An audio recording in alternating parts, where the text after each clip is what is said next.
Would we like a presentation or do we have a motion? Make a motion to approve. Second. Motion, we have a second. Any opposed? All in favor? Motion passes. All right. Okay, so items 4 and 5 deal with the same project, the Border Highway Connector. So let me read the item 4 first to the record.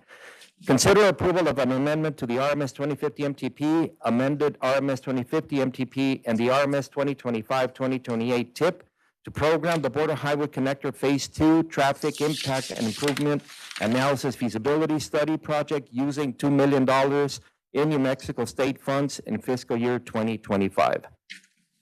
Just as background, we presented this project to you all last month when we requested the authority to enter into an agreement with the New Mexico Border Authority. So this is a project that we have presented to you all. What we're doing now that we have the assurance of having the funding, we're going to program this into the MTP and to the TIP.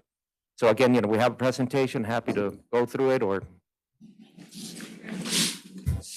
Members, any questions? Would we like to see do we want to see the presentation? Is there a motion? I'm ready to approve. We have a motion to approve. Do we have a second? All in favor, say aye. Aye. Opposed? Motion passes. Right. All right. Item 5 is consider approval of an amendment to the El Paso MPO fiscal year 2024-2025 Unified Planning Work Program, UPWP, to add work subtasks 5.6, Border Highway Connector Phase 2, Traffic Impact and Improvements Analysis Feasibility Study. Again, for the same project, but now we are amending it into our UPWP, which is our MPO work plan. Because again, this is more of a planning study, so it's appropriate to do this amendment. So same thing, but now amending a different document. Any questions? To approve. We have a motion to approve. We have a second. All in favor, say aye. Aye. Any opposed? Motion passes. Right.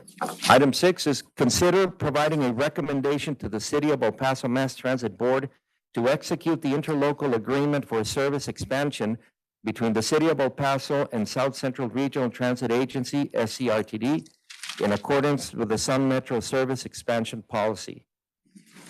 On this one, we have Harrison with a brief presentation.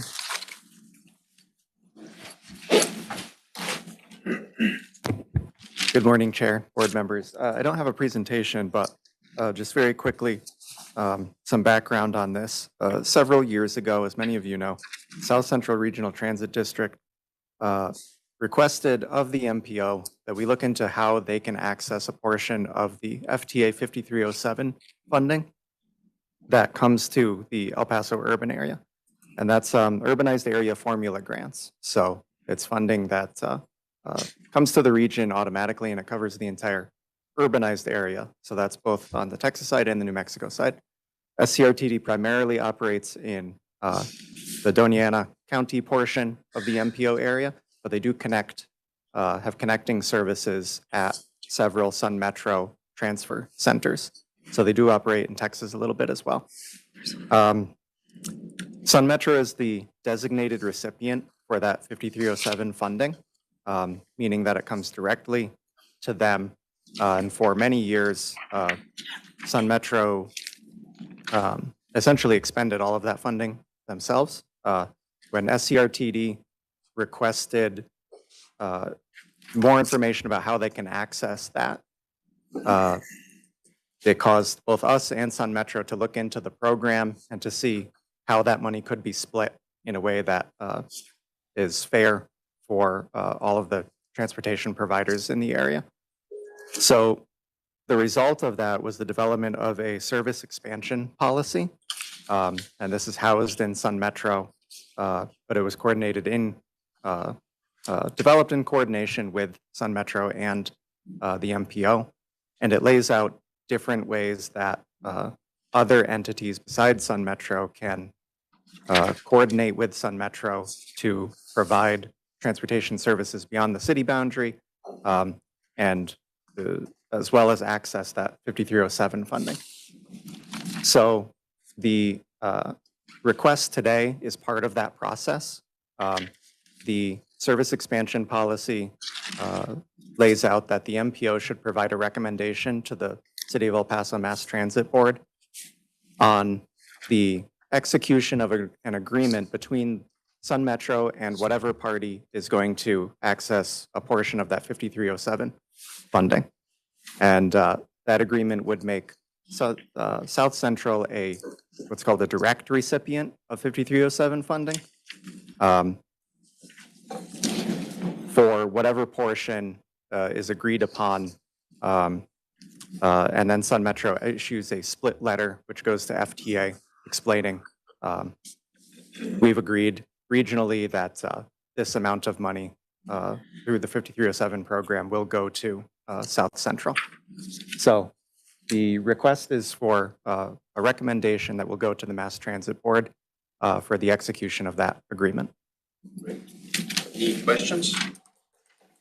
Any discussion? We have a motion. So moved. We have a motion. We have a second. All in favor, say aye. Aye. Opposed? Motion passes.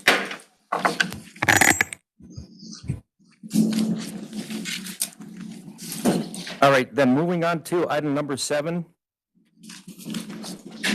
Consider approval of submission of legal counsel opinion and a resolution authorizing the submission of the El Paso MPO applications with the Federal Transit Administration for funding assistance relating to federal transportation. So with this, there's, in your backup, there's a sample or like a template for a resolution. This is something that FTA is asking for us, and specifically since we are the recipients, the direct recipients for the 5310 program. But it's very basic. I mean, it's stuff that we already do, which is, commit to following all the procedures for running the program and so on. But what is new is that in the FTA's TRAM system, in the update, they're asking to have this on file. So it's a very simple resolution. So we recommend approval of this. So moved. Second. Second. We have a motion. We have a second. All in favor? Aye. Any opposed? Motion passes. All right, so items 8 and 9 are not for action. They're just for discussion. Let me read number 8 first. Discussion of the El Paso MPO staff operations and compensation. Chair, we have you as a presenter, but I'm happy to present the. Please do. Go ahead. Okay, and we have the chair as a presenter because this item was also discussed at the executive committee last week. And this was a request that I received personally. But yeah, I'm sorry, that was on item 10. The public comment was for item 10, is that correct? Yes. Thank you. So the request was as a result of discussions that we had last year when we were doing my annual performance evaluation last year, in terms of comparing the compensation of MPO staff versus my own compensation. So the handout that you have in front of me, the one that was just passed out, that was discussed at the executive committee, gives you a little bit of the history on starting in 2016 on how increases in salaries have been handled for staff. And on the right-hand part of the table, I started in April of 2019. So the increases have been starting in 2020. So a little bit of history. You see that the 2016 to 2019 or so, the increases were not very consistent for staff. A lot of it had to do with the fact that that increases for MPO staff were tied to whatever compensation or increases City of El Paso staff had. So as you know, the city is our fiscal agent, but we are not a department of the City of El Paso. So there is some independence there. When I came in 2019, my predecessors and Roger Williams, who many of you remember, was fighting really hard to get an increase to MPO staff, but so I took over that. So you see that first increase of 3% in May of 2020, but that was again the result of some really hard discussions that we had with the city's HR department. That discussion also led later on to the revision of the operational agreement that the MPO has with the city of El Paso, where we clarify all of the roles and responsibilities for the city and the MPO. And one of the things that really needed to be clarified is the, items that had to do with HR and specifically with compensation. So even though the agreement was revised in 2023, but we started seeing the benefits of that, and you see now that starting 2022 with 23 and 24, MPO staff have been receiving salary increases that are in line pretty much, especially the last 2 years, with any increase that I have received as the executive director. So I think that's going back to the operational agreement, when it specifically now clarifies that MPO staff compensation is determined by the executive director of the MPO, which is me. And so having complete independence from the city's HR department, which again makes sense because, our operational funds are completely independent from the city's general fund. So, it's not like, so that there is that justification to have that separation between MPO staff and City of El Paso staff. So this is just for informational purposes that was requested, and happy to answer any questions. So is the methodology based on market, merit, or COLA? Since you're doing it independent of the city, how are you looking at this per position? Time and service, how are those things taken into consideration? So right now, it is a blanket increase that we're providing. But one of the things that we do want to start is really have a more detailed performance evaluation process where we do consider merit, right? So, but right now, especially in the last 2 years, whatever increase I have received, that has been extended to MPO staff. But we do want to focus on that, performance evaluation process that really looks at merit, so that it's not just a blanket increase. I would just urge you as you kind of move forward in developing this, follow Ms. Mack's comments here. I think it'd behoove you to work on developing that policy that brings that proposal back to the board or the executive committee. There may be instances where we're looking at a COLA because of inflation just being a reality, and maybe the board has to make that financial determination that that's the route we're going to go instead of pursuing a step which is more tied to merit, right? So I think those are the things to consider at any given time. And I think having something in place for this next budget year would be, it's good to start working on that now for the next budget year. Absolutely. And to that point, I mean, obviously, anytime we talk about increases, whether it's for me or for staff, we look at our cash flow, at our, financial situation. And obviously, these increases are fit perfectly well with our cash flow. So. Any other questions? Just a comment, we just received this on paper. I would appreciate it in the future if something like this can be included in the backup on the agenda, or if not, Mr. Chair, we can please append this to the minutes of the meeting, so it's available for the public and for future reference. Thanks. And to that point, that was my personal call not to include it because, again, it's stuff that could be a little bit more sensitive. But since then, in speaking with our legal counsel, he recommended that we do. I mean, this is public information, right? So, but again, it was my call not to include it because it could be sensitive. But again, given that we're not speaking about any particular individual, then it's okay. So yeah, so we'll definitely include that in the minutes. Any other questions? Any discussion? All right, item number 9 is discuss the executive director's annual performance evaluation for year 2024, self-evaluation form and next steps, which, by the way, is my favorite topic. So, Mr. Chair, I have you also as a presenter, but. So members, Mr. Calvo has emailed his self-evaluation and a blank evaluation form for all the TPP members to fill out. I've seen some. Receive it? Okay. Eduardo, did we Was the evaluation form? Yes, it was sent out, I think it was Wednesday night, but I was made aware yesterday that many did not receive that email. I suspect that it was, since it was a group email, that may be in your spam boxes. It's not there? Well, apologies for that.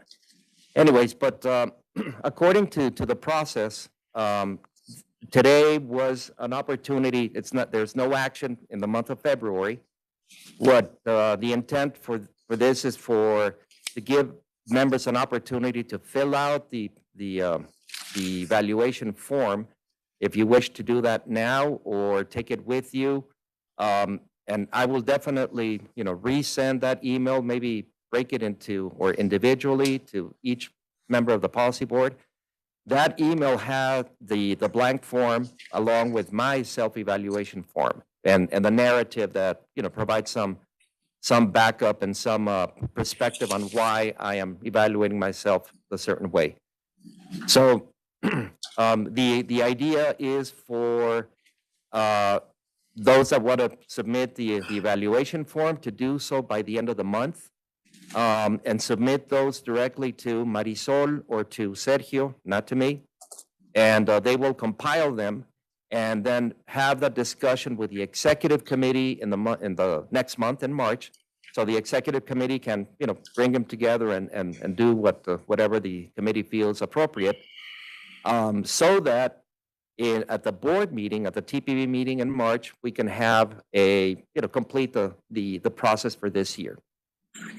So with that, again, I apologize if I just was made aware yesterday that this didn't reach you all. If I may, Eduardo, let me ask Sergio to kind of discuss a little bit of the timeline, et cetera, so that the members are aware of what we're trying to accomplish. Yes, sure. We brought the timeline to you last month for the executive director's evaluation. For purposes of today, we are trying to encourage you all to fill out the blank evaluation form.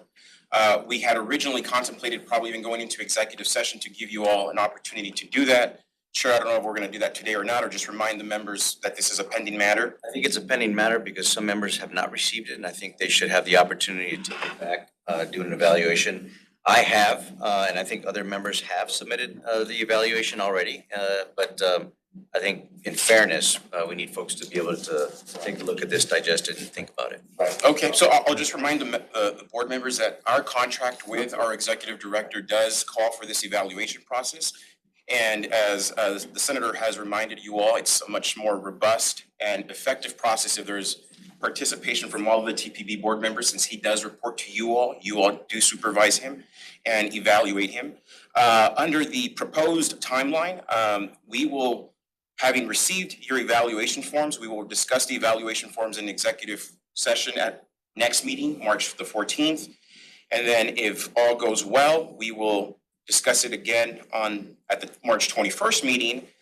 You all will have an opportunity to speak with Eduardo, give him some constructive feedback in executive session, and depending on the outcome of those discussions and evaluation reviews, we will sign all of the necessary documents no later than March the 31st. That's the timeline as it was originally proposed to you all, and I think we are on track.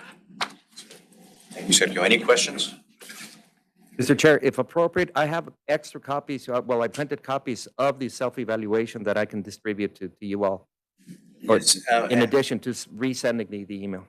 very helpful, members. So if you look at the evaluation form, we've asked Eduardo to explain and justify each category. It's hard to capture everything. I know when we went through the list, each one of us have an idea of what goes into one of these boxes. So Eduardo has added additional information for you to review. That way you can make your own determinations and follow up with questions if you have any. Thank you, Eduardo, for doing that. So as we move forward, we'll finish the distributing the narrative. Excellent. Thank you. All right, so now moving on to reports and discussion. Item number 10 is the Borderplex Safe Mobility Plan Progress Update. This is for our safety action plan that we're developing here. So we have Ann Gallante with the presentation.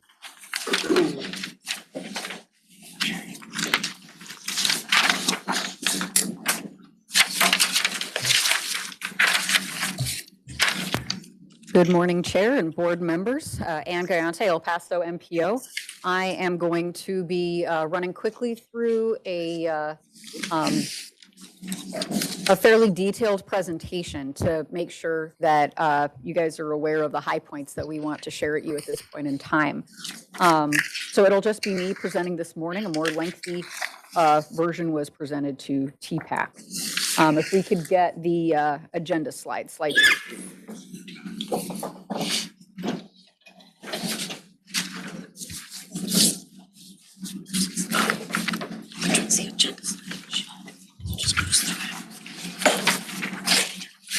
Okay, so I'm not going to spend as long as it says on this agenda on these items, but we're going to briefly touch on just an overview and reminder of what the safety action plan is, about where we are in its process, what we've done thus far on public engagement and some upcoming opportunities to be involved that we're pretty excited to share with you. The development of our existing conditions information to include our high injury network map that is now available online and is interactive. So I want to make sure that you guys see that, and we have a QR code that I believe works, so you guys can access it and interact with it. And also future opportunities to be involved. We've got some fairly good things starting very soon that we want to make sure that you guys are aware of and have an opportunity to participate in. All right, so next slide. This is going to be just a real quick recap of what it is we're doing here and how far we've gotten so far and what we've got left to do. Next slide, please.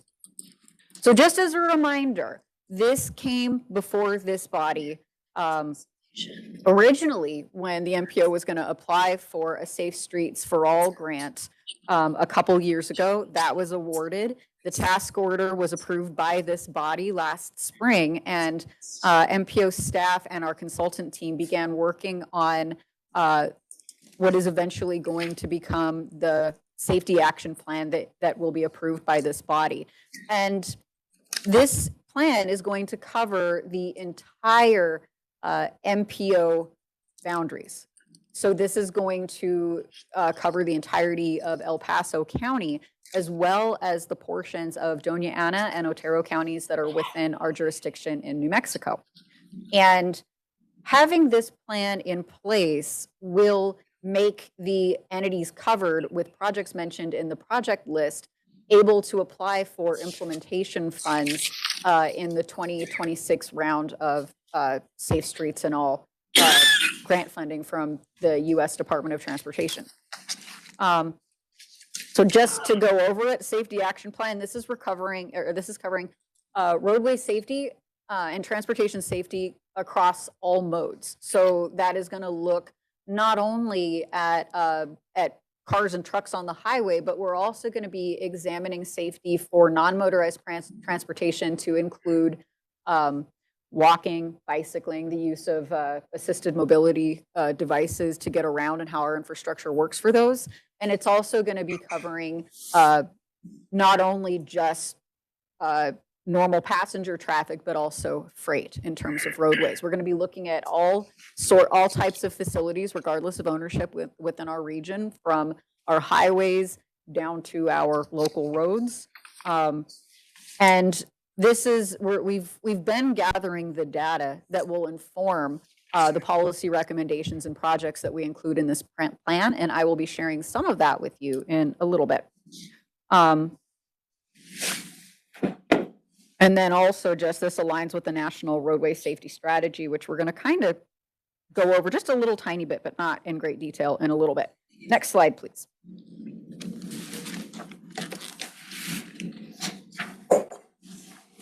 So the specific goals of this plan are to reduce the crashes and fatalities that occur throughout our transportation system, regardless of mode.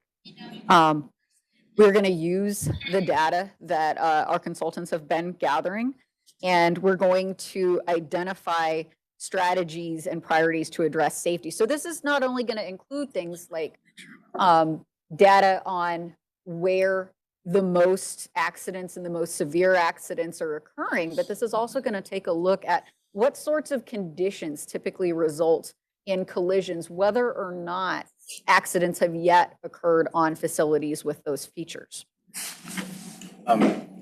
Question, in this data set, are we including law enforcement high-speed chases? We're using Chris primarily. I don't know if they have that segmented out.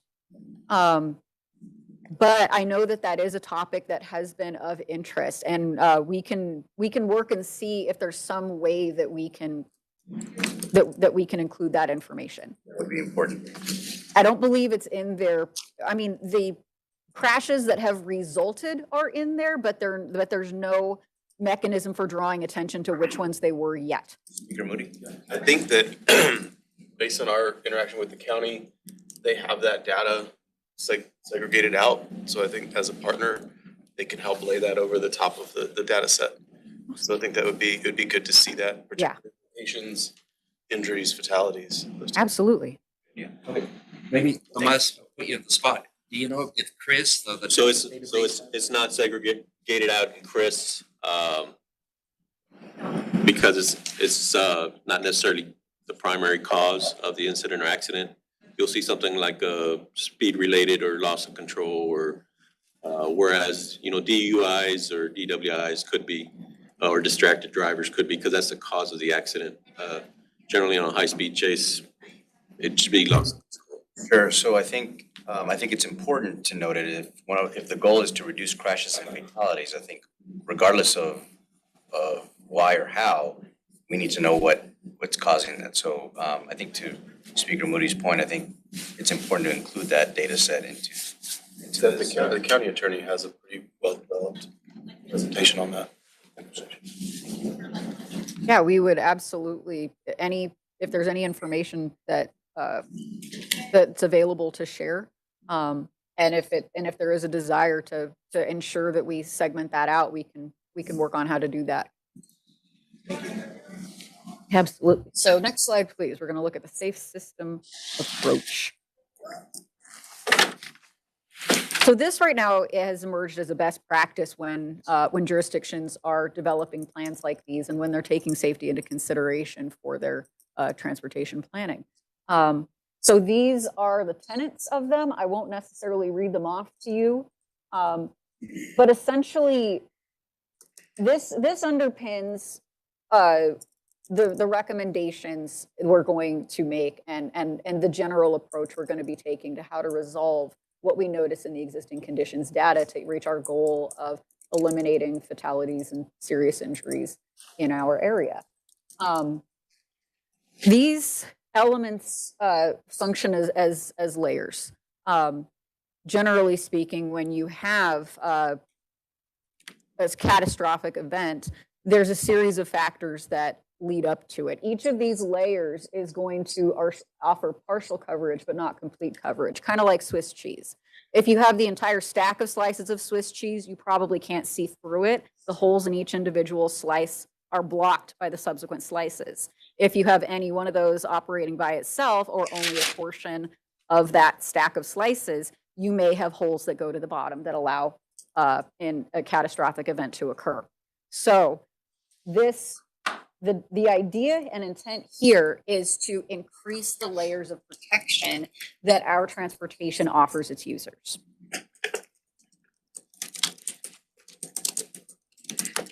All right, in the next slide, we are looking at our progress. So we gave a larger and in-depth and more time-consuming presentation to TPAC to focus on this information and our findings. We're going to give you guys kind of the high points today in the interest of time, but this is about where we are in the process. So what we have done so far is we have had stakeholder engagement, general public engagement. We have had an interactive map distributed to the community that we were pretty excited by the amount of interaction and response it had, where anyone could go on and they could drop a pin on an area they felt we needed to focus on for safety, for a geographic area on the map. And they could they could also submit a comment for what they had noticed and why they dropped that particular pin there. And we had FitFam's assistance on that, and that was greatly helpful in getting our engagement up. And that information, that subjective data gathering exercise can work hand in hand with the exercise that our consultants performed, or several exercises, in order to gather the data about documented incidents on our roadway safety.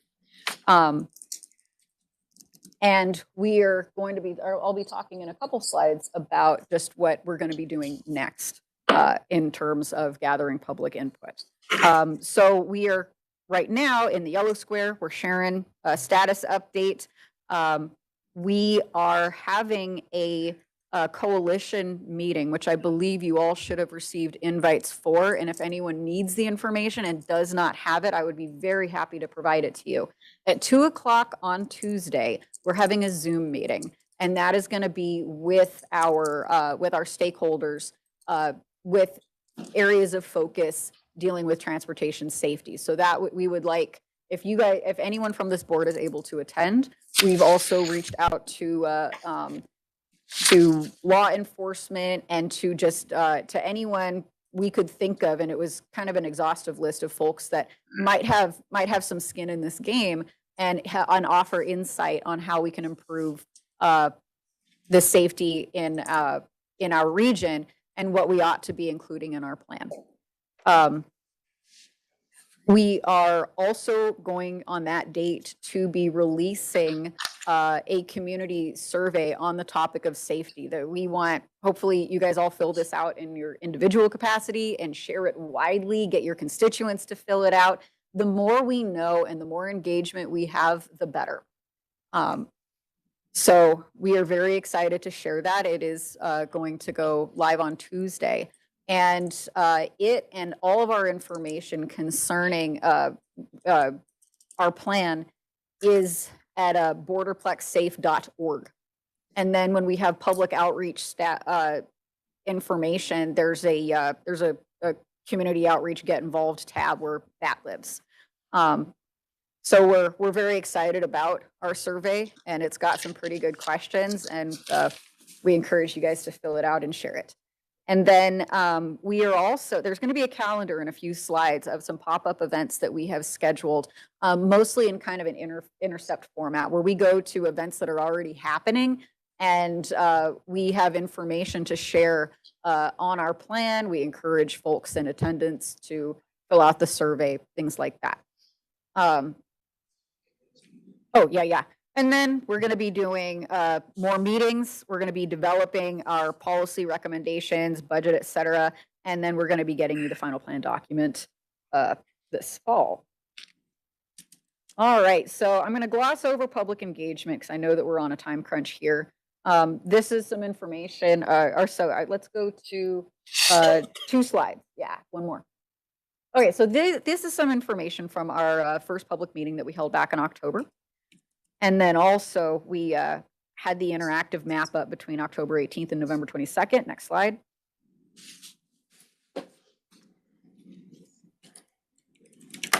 So here's some stats that we had on our public engagement. So we had 450 ultimate responses between the map itself, which I think there were almost 200 pins alone, not even counting the comments. And then also comments we received at the open house. Our first coalition meeting had over 100 participants. And also during the time period that's passed, we developed our website, which is borderplexsafe.org. Next slide, please.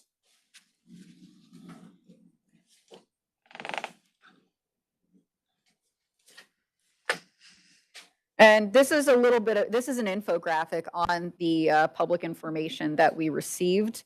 Of note, we had 23 people comment specifically on non-motorized transportation infrastructure, and a pretty substantial majority of those indicated that they're not good with the pedestrian and bicycle infrastructure we have in place now. They'd like to see more and safer. And then also, these were the potential safety countermeasures discussed. Okay. And then I'm going to show you one last slide because it's got the QR code. So go to slide 17.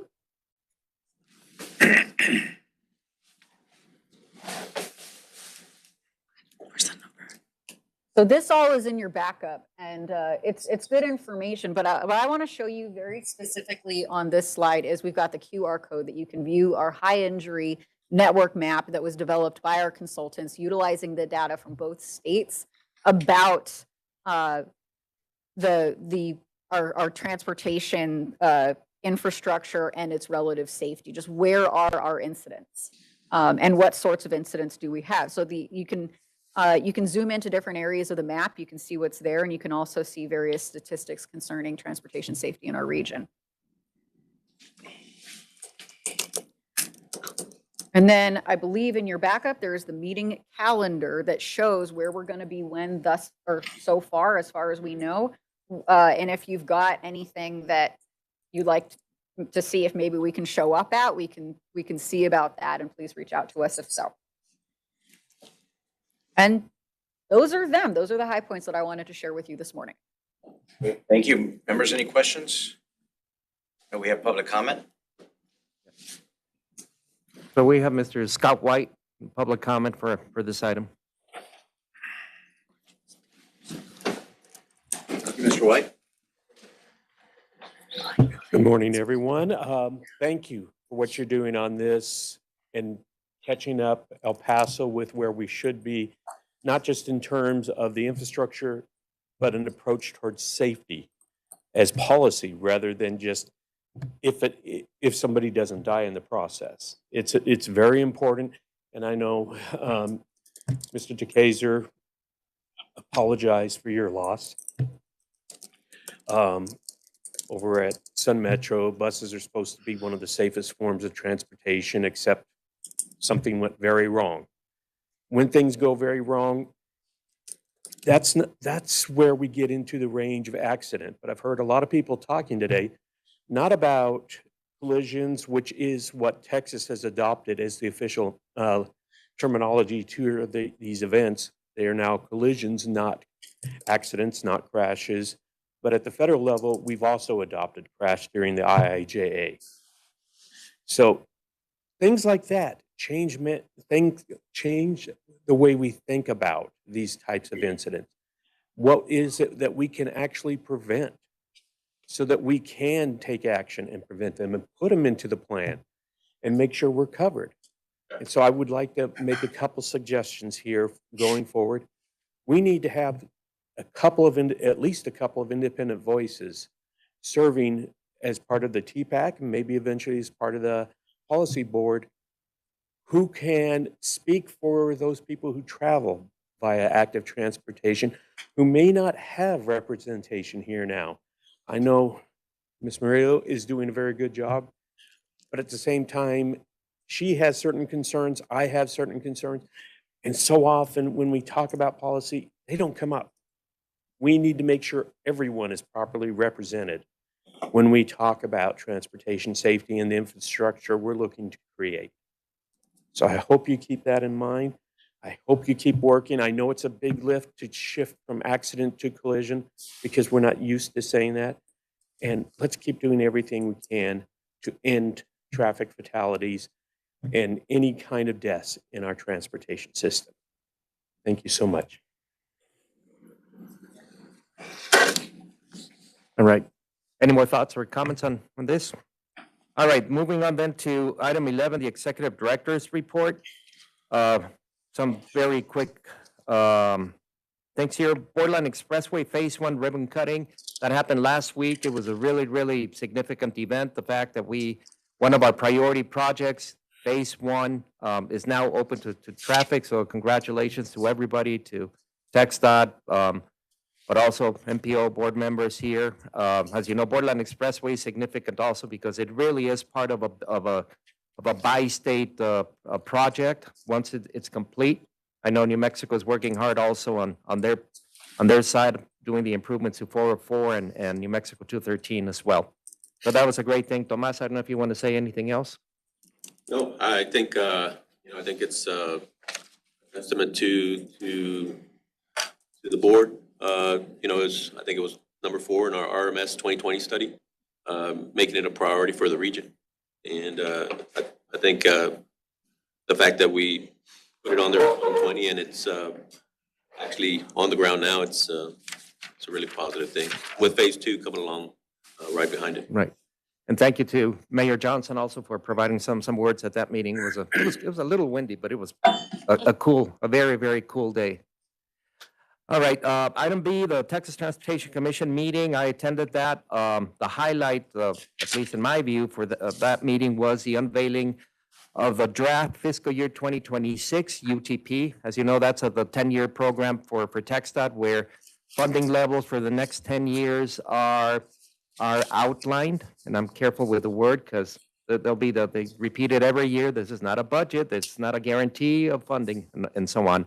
We are looking at the numbers to see how specifically for our region, funds that come to the MPO and funds that come to the district.